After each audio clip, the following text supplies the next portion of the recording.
Okay, and now our third action to bring it home. Please welcome up Tom. He's the Director of Social Impact. Sorry, that was a bit of a miscue, so I said please welcome up Tom. I didn't say who you are yet. Let me do that again. This is Tom. He's the Director of Social Impact and External Affairs at General Assembly, and he's going to be talking to us about pathways to technology careers for trafficking survivors, and he's joining us from New York. Thank you, Tom. Give him a welcome. Thank you.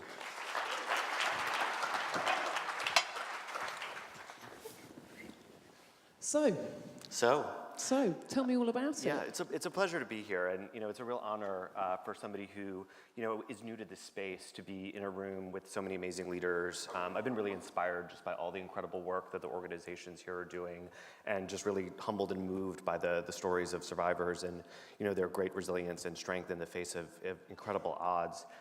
I'm from General Assembly. We're a global education company that focuses on training people in digital skills, whether that's coding, building applications like the one we're all struggling with right now, doing data science, digital marketing, and we've built this global platform that has empowered adults in 16 different cities in the United States, Canada, Great Britain, Asia Pacific, to get these digital skills through online training, through short-form workshops that help people to build their understanding of what's most in demand in the world of work today, but also to undergo radical career transformation. And through 3-month immersive training programs, get amazing jobs as web developers and data scientists and UX designers. Most people who come to General Assembly have had some access and opportunity already. And when I joined the company a couple years ago, we are big believers that talent is everywhere, but opportunity is not. So began to build out programs that would help people who have had less educational opportunity, who have faced barriers to education and employment, to get the types of digital skills that are most relevant in today's economy and to put them on the pathway to really meaningful work. We've been really fortunate to work with some really smart partners who have helped us to provide the necessary pre-training services and wraparound supports and coaching and counseling and social and emotional support that can help them to be successful not only in our program but also in the job search. And today we've trained over 500 low-income adults, the majority of which are underrepresented minorities in tech, to get digital skills and get jobs. And this is something that we're incredibly proud of, but it's also something that we couldn't have done by ourselves. And many of the people who have come through these programs are people who are refugees, who have been formerly incarcerated, who have had limited access to college, and have still been able to sort of, through their persistence and their passion and their creativity, go through our programs and really sort of not only contribute to the overall diversity of the tech sector, but transform their own lives and the lives of their families and their communities. And when I was fortunate enough to start speaking to Monique and Richard earlier this year, we had the hypothesis that this was an amazing opportunity to get in front of a group of organizations that are doing really transformational work with a population that we haven't done a lot of work with. But we really believe that we bring something pretty extraordinary to the table, and that all the organizations in this room bring something extraordinary to the table. So we're really looking for partners who can kind of join us and help to think about how do we leverage our assets, our training programs, our curriculum, our community of creators and doers and designers to support not only the work that you're doing, but also build programs that can really help survivors get from that kind of first job, that job that allows them to get the stability and the resources to be successful, and into sort of pathways to high wage, high potential, high growth jobs in the digital economy. And given that we're a global company with sites in places like Toronto and Los Angeles and Sydney and here in London, there's a lot of opportunity to get creative and work together to kind of solve some of these problems. Amazing. So this is your first time at a conference about trafficking. It is. Great. And, Monique's done such a great job over the years about pulling in, these business and other partners. So welcome to the Trust Conference. We hope that you'll be here multi-year. And brilliant that you're taking this new attention on digital inclusion and extending that also to trafficking survivors. We love it. So let's see who would like to get involved in this using both the old technology and the new technology. In fact, maybe if anyone's struggling with how to use the app to offer you support, they can come and see you and you can help them do both things. It'll be like a 2-for-1. I know there's someone here who'd like to contribute. Paul Gerard is here, who's the Group Policy and Campaigns Director at the Co-op. Where is Paul? Here he is down the front, so if we can have a word from Paul. And then I'm going to come to you lot. Hiya. I'm from the Co-op, which is one of the biggest co-ops in the world and also the oldest co-op in the world. The thing about co-ops is people don't get left behind, and what we've heard today is people getting left behind. What we launched earlier this year was a thing called Project Bright Future. Project Bright Future provides a guaranteed pathway back to paid employment for victims of slavery in the UK.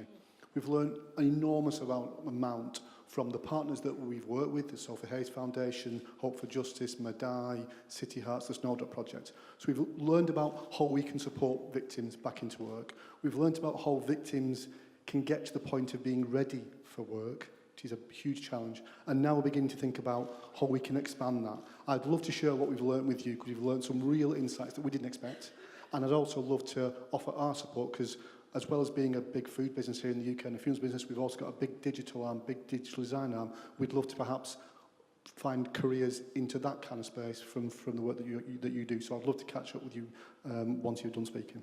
Thank you. Wonderful. Thank you so much. Please give him a round of applause. So, Tom differs from perhaps the previous two because he's coming fresh into the world, which means that he needs, advisors, friends, NGO partners who in the room can see an opportunity to take up this opportunity. Let's take this lady there. Yep, no, hand up, went down, yep.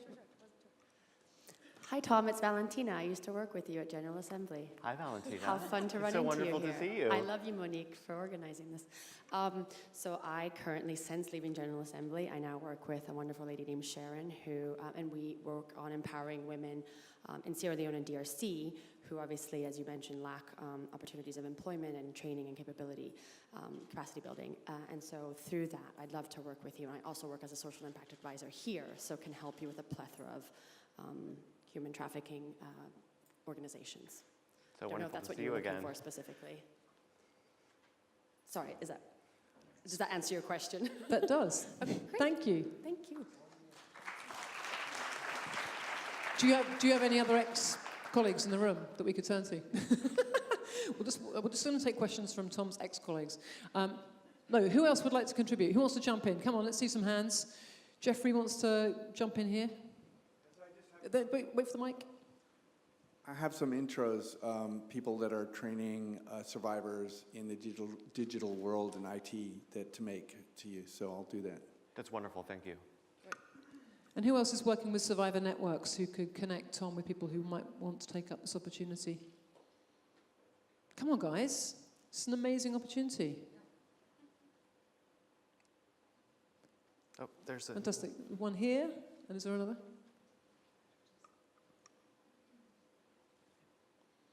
Yes, who's got the mic? Where are you? Please. Yes, I think this will be another opportunity where we can provide more employment, create more employment opportunities. So make them educated digital literacy. I mean, digital literacy is very important, and that can create more employment opportunities. My organization, Destiny Reflection, we provide employment to the survivors of child sex trafficking. And we are teaching skills, making bags. So this can be the second option. Great, thank you. Wonderful, thank you.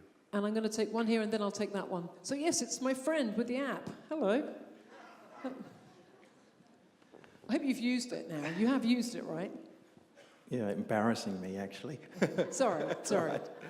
Hi, we work in the digital space. Actually, we do a lot of kind of social listening and mapping networks and narratives to understand patterns of behavior, and we're working with a lot of public sector organizations, largely to tackle radicalization at the moment. We're being approached, so we could potentially have a conversation there about how we could help with that. We're doing some work with another organization, a large kind of pan-European institution, about getting young people into employment, and so we're going to be talking to them about actually connecting up some of these things around radicalization, young people being groomed online, mental health, a whole range of things that a lot of people have been talking about here today. So I think we might be able to connect up and help out in some way. Lovely. Just tell us your name and organisation. Oh, sorry, I'm John from FOCO. Thank you so much. And yeah, give him a round of applause. And I think we have one over here. Yes, I'm Sandrine from Educate. I'll connect you to one of the entrepreneurs that we've profiled, Karina, who's developing an app which is based on gamification and data to provide jobs to survivors, internally displaced groups, refugees, and it's data science, but through data science and gamification, it provides a job, an income, financial inclusion, and identification as well. So she's currently partnering with a number of UN agencies and launching this project. It would be amazing to connect with what you're doing. I love that. Thank you. Wonderful. Thank you very much. And is the... Yeah, sorry, I didn't mean to interrupt your applause. Is the mic out there? Great, let's take this last one. Thank you so much. Hi, thank you. Elise Doe, Chair of the Board of Her Equality, Rights and Autonomy. So we do entrepreneurship training for women survivors of trafficking. And we have great partnership with the private sector, also Imperial College Business School, and a whole bunch of other charities that are here. Look, we, as part of our entrepreneurship training, IT skills is always very important, and as we make sure that people are ready to set up their businesses and get ready for work, these are core skills that are part of entrepreneurship. So I'd love to, talk about possibility for even pilot programs or any training modules that you guys can share with us. Thank you. Wonderful. Thank you so much. And please give Tom a huge round of applause. Thank you for coming to Trust. We hope we'll see you again.